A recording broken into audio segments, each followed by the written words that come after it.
When Virgin Voyages came into the cruise industry, they intentionally came in wanting to think differently, disrupt the industry, and do cruising differently. And they have certainly done that.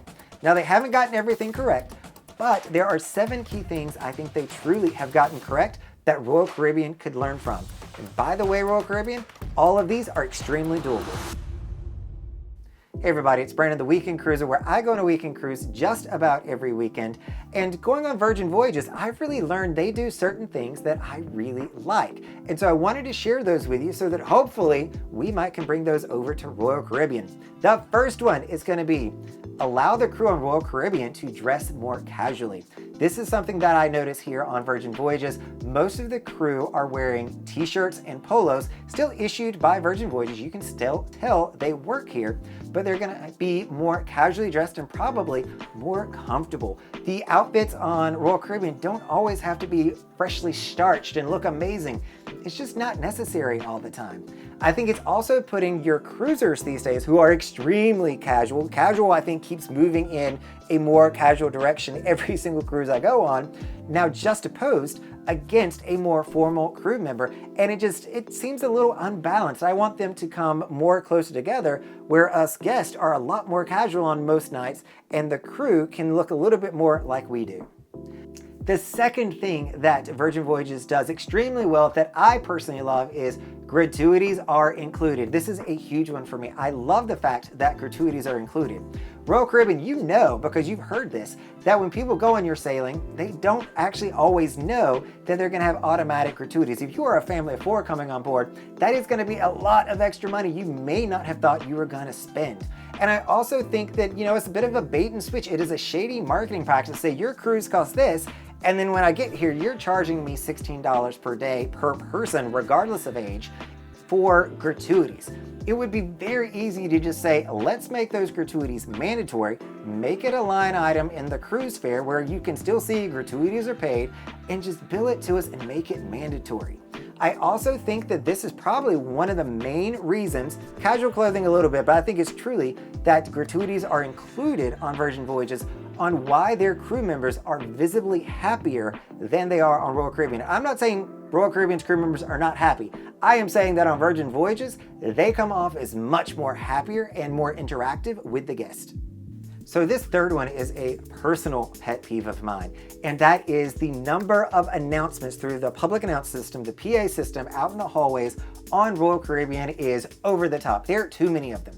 When you come on to Virgin Voyages, you're not going to hear that. You will hear them talking about the safety drill up front on embarkation day.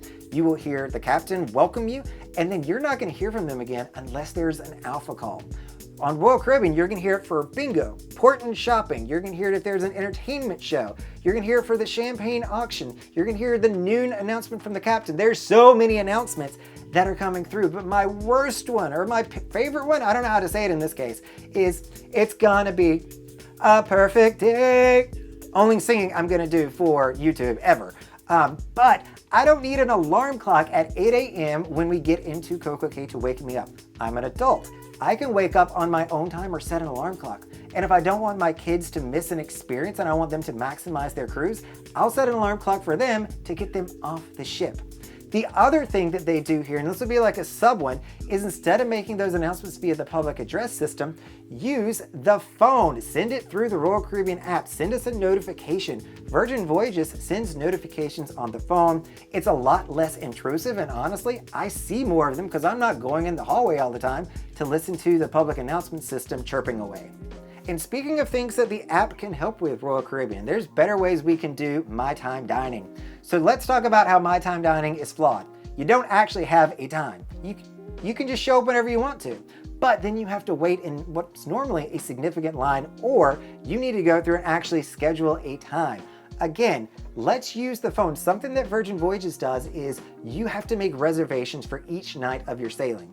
If you want My Time Dining, and I'm not saying everything should be My Time Dining. If you want My Time Dining, I think you should be required to go into the app, choose the time you want to go, and then you just show up at that time. It doesn't require you to go to the maitre d' to actually make the appointment when you get on the ship. There's a way to bypass that step, free up the maitre d's time, allow me to schedule my time dining before I ever even get to the ship, and make it a better and more seamless experience for My Time Dining guests.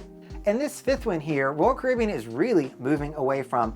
And I think that Virgin does this really, really well, is they include good internet with their cruise package. It is already built in.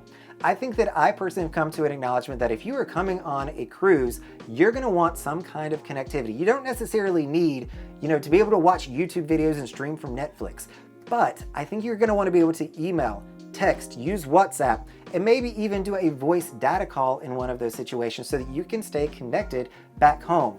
Worst case scenario is something happens on land with a family member or something, and you can't find out about it because you didn't purchase the internet package. I think everybody these days, or a very strong majority, are purchasing the internet package. So it's included here on Virgin Voyages. You can buy a higher end package if you want, but the basic package here is already pretty good. What I would say to you, Royal Caribbean, I don't even need it to be great. It just needs to cover those high-level items of texting and voice data, and I'd be fine. Build that in and then allow those people who want to be able to buy up. But instead, you've actually removed just the simple Zoom package. It used to be you could do Zoom Surf and then Zoom Surf and Stream. Now you can only do Zoom, Surf, and Stream. That is the only option that is out there, and it's getting really pricey, and there's a lot of people that will depend on some kind of connectivity, but they don't necessarily need that high-end package. The sixth thing that Virgin Voyages does really well is they do a great job of maximizing the space on their cruise ship for entertainment purposes. I think this is a huge opportunity for Royal Caribbean. You've got a lot of fantastic spaces, smaller venues. Not everything has to be a theater show. There's ways that you can feature different things in different venues, from the Star Lounge, Studio B.